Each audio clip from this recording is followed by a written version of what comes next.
Registrations ಅಲ್ಲಿ ಜನಗಳು ಏನು ಕಷ್ಟಗಳನ್ನ ಅನುಭವಿಸ್ತಾ ಇದ್ದಾರೆ, ಅದಕ್ಕೆ ಬದಲಾವಣೆ ತರೋದರ ಮುಖಾಂತರ ಆ ಕಷ್ಟಗಳಿಗೆ ಕೈಲಾದಷ್ಟು ಮಟ್ಟಿಗೆ ಪರಿಹಾರ ಕೊಟ್ಟು ಸರಳೀಕರಣ ಮಾಡುವಂತಹ ಪ್ರಯತ್ನವನ್ನ ನಾನಂತೂ ನಿರಂತರವಾಗಿ ಮಾಡ್ಕೊಂಡು ಬಂದಿದ್ದೇನೆ 2 ವರ್ಷದಿಂದ. ಅದರ ಮುಂದುವರೆದ ಒಂದು ಪ್ರಯತ್ನ ಇವತ್ತು ಈ ತಿದ್ದುಪಡಿ ವಿಧೇಯಕದ ಮುಖಾಂತರ ಸದನಕ್ಕೆ ನಾನು ಮಂಡಿಸ್ತಾ ಇದ್ದೇನೆ.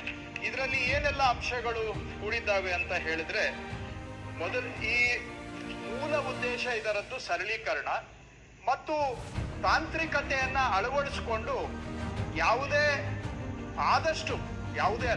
ಆದಷ್ಟು ಮಾನವರ ಅಂದ್ರೆ ನಮ್ಮ ಅಧಿಕಾರಿಗಳ ಮಧ್ಯಪ್ರವೇಶ ಕಡಿಮೆ ಮಾಡಿ ಕೆಲಸ ತಾನಾಗಿ ಆಗುವಂತಹ ಸಾಧನಗಳನ್ನ ಅಳವಡಿಸಿಕೊಳ್ಳುವಂತಹದ್ದು. ಅದು ಒಂದು ಸೆಂಟೆನ್ಸ್ ಅಲ್ಲಿ ಹೇಳೋದಾದ್ರೆ ಅದು ಇದರ ಸಾರಾಂಶ. ಹೇಗೆ ಅಂತ ತಾವು ಕೇಳಬಹುದು. ಉದಾಹರಣೆಗೆ ಸೆಕ್ಷನ್ 9A ರಿಜಿಸ್ಟ್ರಿಂಗ್ ಆಫೀಸರ್ ಅಂದ್ರೆ ಯಾರು ಅನ್ನುವಂತ ಕಡೆ ಅದರಲ್ಲಿ ಒಂದು ಸೇರಿಸ್ತಾ ಇದ್ದಾನೆ, ಸಿಸ್ಟಮ್ ಡಿಜಿಟಲ್ ಸಿಗ್ನೇಚರ್ ಆಗಿರುವಂತಹ ಒಂದು ವ್ಯವಸ್ಥೆಯನ್ನ ತರ್ತಾ ಇದ್ದೇನೆ. ಯಾಕೆ ತರ್ತಾ ಇದ್ದೀರಿ ಅಂತ ತಾವು ಕೇಳ್ಬೋದು. ಈಗ ನಾನು BDA ಇಂದ ಒಬ್ಬರಿಗೆ ಸೈಟ್ ಅನ್ನ ಮಂಜೂರಿ ಮಾಡ್ತಾರೆ. BDAನವರು ನಾನು ಇವ್ರಿಗೆ ಒಬ್ಬ ಅಲಾಟಿಗೆ ಸೈಟ್ ಕೊಟ್ಟಿದ್ದೀನಿ ಅಂತ ಹೇಳಿದ್ಮೇಲೆ ಮಾರಾಟ ಮಾಡೋರು BDA, ಕೊಂಡ್ಕೊಳ್ಳೋರು BDA ಅಲಾಟಿ. ಸೊ ಅದನ್ನ ನಾನು ಆಟೋಮ್ಯಾಟಿಕ್ ಆಗಿ ಅಪ್ರೂವ್ ಮಾಡಬಹುದು. ಸೊ ಸಬ್ ರಿಜಿಸ್ಟ್ರಾರ್ದು ಡಿಜಿಟಲಿ ಸೈನ್ ಅನ್ನ ನಾನು ಜನರೇಟ್ ಮಾಡಿ BDA ಆಫೀಸರೇ ಕೂತ್ಕೊಂಡು ರಿಜಿಸ್ಟರ್ ಮಾಡಿಕೊಡುವಾಗ ರಿಜಿಸ್ಟರ್ ಮಾಡಿ ಕೊಡುವಾಗ ಅದನ್ನ ನಾನು ಆಟೋಮ್ಯಾಟಿಕ್ ಆಗಿ ರಿಜಿಸ್ಟ್ರೇಷನ್ ಅನ್ನ ಅಲೋ ಮಾಡಬಹುದು. ಅದಕ್ಕೆ ಮತ್ತೆ ಒಬ್ಬ ಕೂತ್ಕೊಂಡು ಆಫೀಸರು ಸೈನ್ ಹಾಕೋ ಅವಶ್ಯಕತೆ ಇಲ್ಲ. Because it is coming from A trusted source. ಅದು BDAದಾಯ್ತು, ಬಿಟ್ಬಿಡಿ, BDA ತಂಟೆ ಹೋಗೋದು ಬೇಡ. ಈಗ ನಮ್ಮ ತಹಶೀಲ್ದಾರರು 94CC ಅಲ್ಲಿ ಒಂದು ಹಕ್ಕು ಪತ್ರ ಕೊಡ್ತಾರೆ. ಈಗ ನಾವು ಅದನ್ನ ಕಡ್ಡಾಯ ನೋಂದಣಿ ಮಾಡಿದ್ದೇವೆ. ಯಾಕೆ ನೋಂದಣಿ ಕಡ್ಡಾಯ ಮಾಡಿದ್ದೇವೆ? ಏನಾಗಿದೆ, ಸುಮಾರು ಸೈಟ್ಗಳಿಗೆ ಅಲರ್ಟ್ ಆಗಿರೋದು ಒಬ್ಬರಿಗೆ 5 ಜನ ಕೈಯಲ್ಲಿ ಅವ್ರದ್ದು ಹಕ್ಕು ಪತ್ರ ಇದೆ. ಇದನ್ನ ಕಡಿವಾಣ ಹಾಕ್ಬೇಕಾದ್ರೆ ನಾವು ಕೊಟ್ಟಂತ ಎಲ್ಲ 94C ರಿಜಿಸ್ಟರ್ ಆಗ್ಬಿಟ್ರೆ ನಾಳೆ ಸಾಸಿವೆ ಕಾಳಿನಷ್ಟು ಅವರ ಮಾಲೀಕತ್ವದ ಬಗ್ಗೆ ಅನುಮಾನಕ್ಕೆ ಅವಕಾಶ ಇರೋದಿಲ್ಲ. ಸೊ ಒಂದು ಗ್ಯಾರಂಟಿ ಆಗುತ್ತೆ ಟೈಟ್ಲ್ ನಾವು ಕೊಟ್ಟಿದ್ದು. ಸೊ 94C ತಹಶೀಲ್ದಾರರೇ ಕೊಟ್ಟಾಗ ಅದಕ್ಕೆ ಸಬ್ ರಿಜಿಸ್ಟ್ರಾರ್ ವೆರಿಫಿಕೇಶನ್ ಅವಶ್ಯಕತೆ ಇಲ್ಲ. ಸೊ ಸಬ್ ರಿಜಿಸ್ಟ್ರಾರ್ದು ಸೈನ್ ಅನ್ನ ಡಿಜಿಟಲಿ ಕ್ರಿಯೇಟ್ ಮಾಡಿ ಡಿಜಿಟಲಿ ಅದನ್ನ ರಿಜಿಸ್ಟ್ರೇಷನ್ಗೆ ಅಲೋ ಮಾಡ್ತೇವೆ. 94C ಆಗ್ಬೋದು, ಫಾರ್ಮ್ 53 ಬಗರುಕುಂದ ಆಗ್ಬೋದು, ಫಾರ್ಮ್ 57 ಇದು ಯಾವುದೇ ಮಂಜೂರಾತಿ ಸರ್ಕಾರದ ಮಂಜೂರಾತಿ ಆದ್ರೆ tahsildar is the granting authority. ತಹಶೀಲ್ದಾರರು ಡಿಜಿಟಲಿ ಅಪ್ಲೋಡ್ ಮಾಡಿದ್ರೆ ಅವರ ಅಕೌಂಟ್ ಇಂದ ಅಪ್ಲೋಡ್ ಮಾಡಿದ್ರೆ ಅದು ಆಟೋಮ್ಯಾಟಿಕ್ ಆಗಿ ರಿಜಿಸ್ಟರ್ ಆಗಬೇಕು ಅನ್ನುವಂತಹದ್ದು ಇದರ ಉದ್ದೇಶ. ಎರಡನೇದು ಇನ್ನೊಂದು ತಮ್ಗೆ ಹೇಳ್ತೇನೆ, ನಾನು ಸುಮಾರು ಸಬ್ ರಿಜಿಸ್ಟ್ರಾರ್ ಕಚೇರಿಗಳಿಗೆ ಹೋಗಿದ್ದೆ ಉತ್ತರ ಕರ್ನಾಟಕ ಭಾಗದಲ್ಲಿ, ಎಲ್ಲಾ ಕಡೆನೂ ಕೂಡ. ನಾನು ಕೇಳ್ತೇನೆ ಅಲ್ಲಿ ನಿಂತವ್ರಿಗೆ, ಯಾಕ್ರಿ ಬಂದಿದ್ದೀರಿ ಅಂತ. ಸರ್ ನಂದು ಉತ್ತಾರ ತೆಗಿಬೇಕ್ರಿ, ಅದಕ್ಕೆ ಬಂದಿವ್ರಿ ಅಂತ.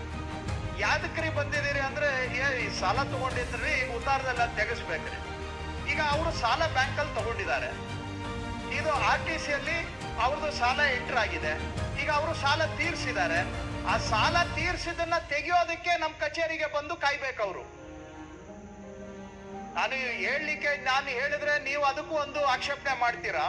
ಕೆಲವರು ಬ್ಯಾಂಕಿಗೆ ಲೋನ್ ರೀಪೇಮೆಂಟ್ ಮಾಡಿ ನನ್ನ RTC ಅಲ್ಲಿ ಎಂಟ್ರಿ ತೆಗಿರಿ ಅಥವಾ ಖಾತೆಯಲ್ಲಿ ಎಂಟ್ರಿ ತೆಗೆದುಬಿಡಿ ಅದನ್ನ ಕಾಲಮ್ 11 ಅಂತ ಹೇಳಿ ಅದಕ್ಕೂ ದುಡ್ಡು ಕೇಳುವಂತ ವ್ಯವಸ್ಥೆ ಇದೆ, ಗೊತ್ತಾ?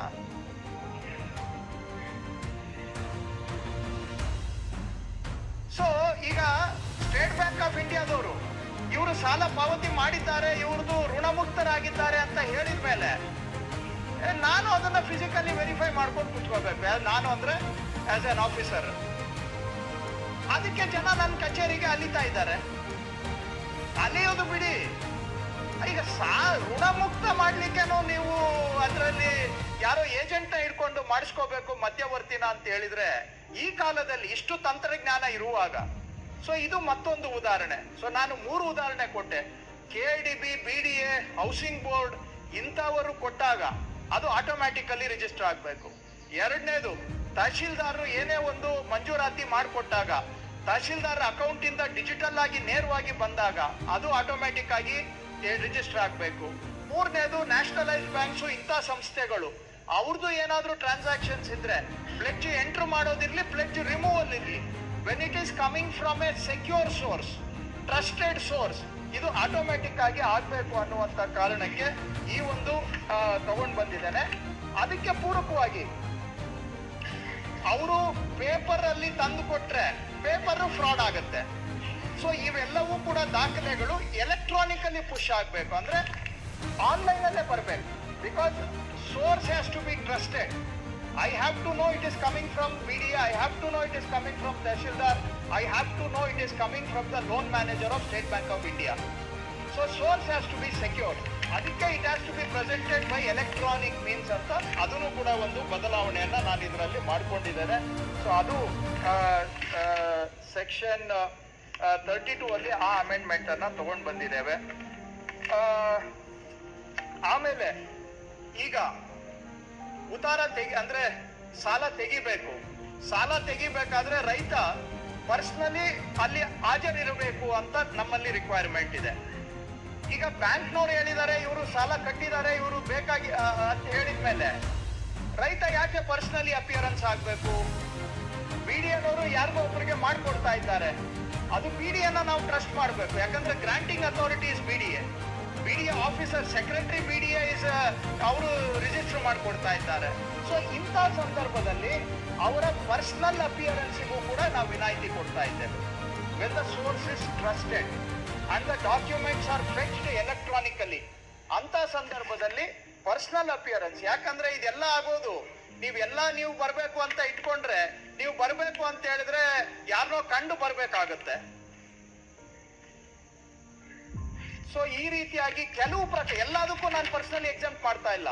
ಸೇಲ್ ಟ್ರಾನ್ಸಾಕ್ಷನ್ ಇದ್ರೆ ಬಿಟ್ವೀನ್ 2 ಪ್ರೈವೇಟ್ ಪಾರ್ಟೀಸ್, ನೋ, ಅಲ್ಲಿ ನೀವು ಪರ್ಸನಲಿ ಬರ್ಬೇಕು. ಇನ್ಫ್ಯಾಕ್ಟ್ ಅಲ್ಲಿ ನಾನು ಸ್ಟ್ಯಾಂಡರ್ಡ್ ಅನ್ನ ಜಾಸ್ತಿ ಮಾಡ್ತಾ ಇದ್ದೇನೆ. ಇಷ್ಟ ದಿನ ಏನಿತ್ತು, ಅನ್ರಿಜಿಸ್ಟರ್ಡ್ GPA ಮೇಲೆ ನೀವು ಯಾವುದೇ ಪ್ರಾಪರ್ಟಿಯನ್ನ ಮಾರಾಟ ಮಾಡುವಂತ ವ್ಯವಸ್ಥೆ ಇತ್ತು. ಇದರಿಂದ ಎಷ್ಟು ಫ್ರಾಡ್ ಆಗಿದೆ, ಎಷ್ಟು ಕೋರ್ಟ್ ಕೇಸುಗಳಾಗಿದ್ದಾವೆ, ಎಷ್ಟು ಜನ ನಂಬಿ ಕೊಂಡ್ಕೊಂಡು ಅವರು ಆಸ್ತಿಗಳನ್ನ ಕಳ್ಕೊಂಡು ಹಾಕಿದ್ದ ಸೇವಿಂಗ್ಸ್ ಎಲ್ಲ ಕಳ್ಕೊಂಡು ರಸ್ತೆಗೆ ಬಂದು ಬಿದ್ದಿದ್ದಾರೆ. ಅದಕ್ಕೆ ಈಗ ಅಂತ ಪ್ರಕರಣದಲ್ಲಿ ನಾನು ಸ್ಟ್ಯಾಂಡರ್ಡ್ ಜಾಸ್ತಿ ಮಾಡ್ತಾ ಇದ್ದೇನೆ.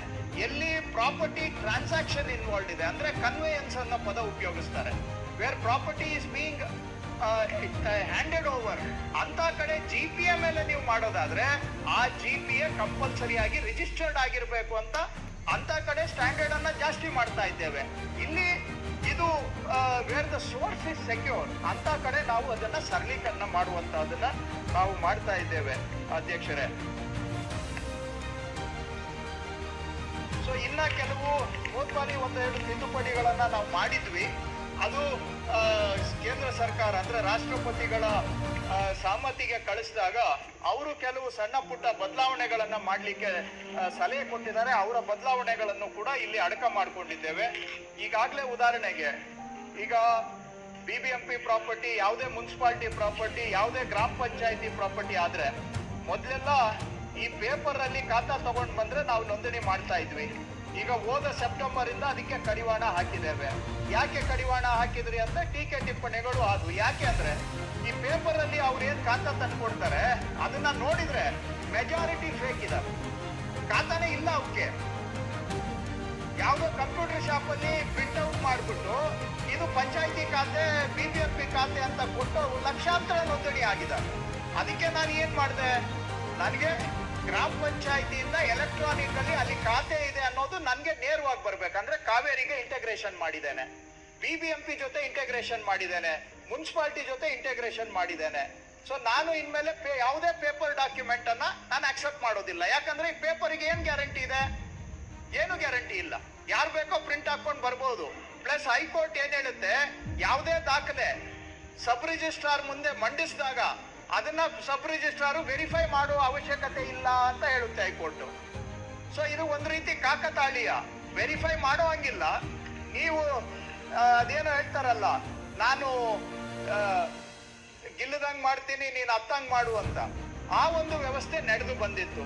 ಹೋದ ಸೆಪ್ಟೆಂಬರ್ ಇಂದ ಇದಕ್ಕೆ ಬಂದ್ ಮಾಡಿ ಡಾಕ್ಯುಮೆಂಟ್ ಅನ್ನ ನಾನು ಎಲೆಕ್ಟ್ರಾನಿಕಲಿ ಡೈರೆಕ್ಟ್ ಆಗಿ RDPR ಇಂದ ಫೆಚ್ ಮಾಡ್ತೇನೆ, BBMP ಇಂದ UD ಇಂದ ಫೆಚ್ ಮಾಡ್ತೇನೆ, ಅಥವಾ ನಮ್ಮ RTC ಭೂಮಿಯಿಂದ ಫೆಚ್ ಮಾಡ್ತೇನೆ, ಆಟೋಮ್ಯಾಟಿಕ್ ಆಗಿ ರಿಜಿಸ್ಟರ್ ಆಗಬೇಕು ಅಂತ ಮಾಡಿದ್ದೇವೆ.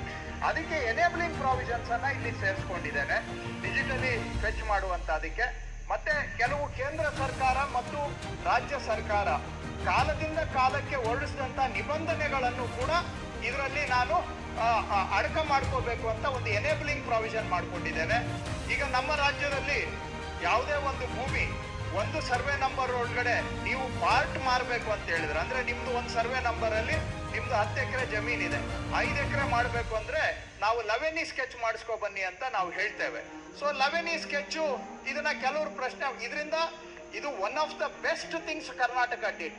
ಬಹಳ ಹಿಂದೆ ಮಾಡಿದ್ದಾರೆ ಅಧಿಕಾರಿಗಳು, ಆಲೋಚನೆ ಮಾಡಿ 2011ರಲ್ಲೋ ಯಾವಾಗೋ 11E ಸ್ಕೆಚ್ ಅನ್ನ ಕಡ್ಡಾಯ ಮಾಡಿದ್ದು one of the best things Karnataka did. ಅದರಿಂದ ನಮ್ಮ ಲ್ಯಾಂಡ್ ರೆಕಾರ್ಡ್ಸ್ ಬೇರೆಯವ್ರಿಗಿಂತ ಎಷ್ಟೋ ಬೆಟರ್ ಇದೆ. ಆದ್ರೆ ಕೆಲವರು ಪ್ರಶ್ನೆ ಮಾಡಿದ್ದಾರೆ ಇದಕ್ಕೆ ಕಾನೂನಲ್ಲಿ ಅವಕಾಶ ಇಲ್ಲ ಅಂತ. ಕಾನೂನಲ್ಲಿ ಅವಕಾಶ ಮಾಡೋದ್ರ ಜೊತೆಗೆ ಎಗೇನ್ 11E ಸ್ಕೆಚ್ ಪೇಪರ್ ಅಲ್ಲಿ ಅಲ್ಲ, ಡಿಜಿಟಲಿ ನಮಗೆ ಪುಷ್ ಆಗಬೇಕು ಅನ್ನುವಂತ ಕೆಲವು ಎನೇಬಲಿಂಗ್ ಪ್ರಾವಿಷನ್ಸ್ ಅನ್ನ ತಗೊಂಡ್ ಬಂದಿದ್ದೇನೆ ಸಭಾಧ್ಯಕ್ಷರೇ. ಇದು ನೋಂದಣಿ ಪ್ರಕ್ರಿಯೆಯಲ್ಲಿ ನಾನು ಗಮನಿಸಿರುವ ಕೆಲವು ನ್ಯೂನತೆಗಳಿಗೆ ಪರಿಹಾರ ಕ್ರಮ. ಎಲ್ಲಾ ನ್ಯೂನತೆಗಳಿಗೂ ಅಲ್ಲ, ಇದು ನಾನು ಎವ್ರಿ ಸೆಷನ್ ಅಲ್ಲಿ ಅಥವಾ ಎವ್ರಿ ಆಲ್ಟರ್ನೇಟ್ ಸೆಷನ್ ಅಲ್ಲಿ ಹೆಜ್ಜೆ ಬದಲಾವಣೆಗಳು ತರ್ತಾ ಇದ್ದೇವೆ. ಸೊ ಅದರ ಮುಂದುವರೆದ ಭಾಗ ಅಂತ ನಾನು ಇದನ್ನ ಹೇಳ್ಬಹುದು. ಇದರಿಂದ ಎಲ್ಲ ಸಾಲ್ವ್ ಆಗುತ್ತಾ? ಖಂಡಿತ ಸಾಲ್ವ್ ಆಗಲ್ಲ. ಬಟ್ ಡೆಫಿನೆಟ್ಲಿ ನಾವು ದೃಢವಾಗಿ 1 ಹೆಜ್ಜೆ 2 ಹೆಜ್ಜೆ ಮುಂದೆ 3 ಹೆಜ್ಜೆ ಮುಂದೆ ಇಡ್ತಾ ಇದ್ದೇವೆ. ಇದನ್ನ ಇನ್ನಷ್ಟು ಜನಸ್ನೇಹಿಯಾಗಿ ಮಾಡ್ತಕ್ಕಂತ ಕ್ರಮಗಳು ಇದರಲ್ಲಿ ಅಡಕವಾಗಿದೆ. ಇದಕ್ಕೆ ಒಪ್ಪಿಗೆ ಕೊಡಬೇಕು ಅಂತ ಮತ್ತೊಮ್ಮೆ ಸದನವನ್ನ ಕೋರುತ್ತೇನೆ ಸಭಾಧ್ಯಕ್ಷರೇ.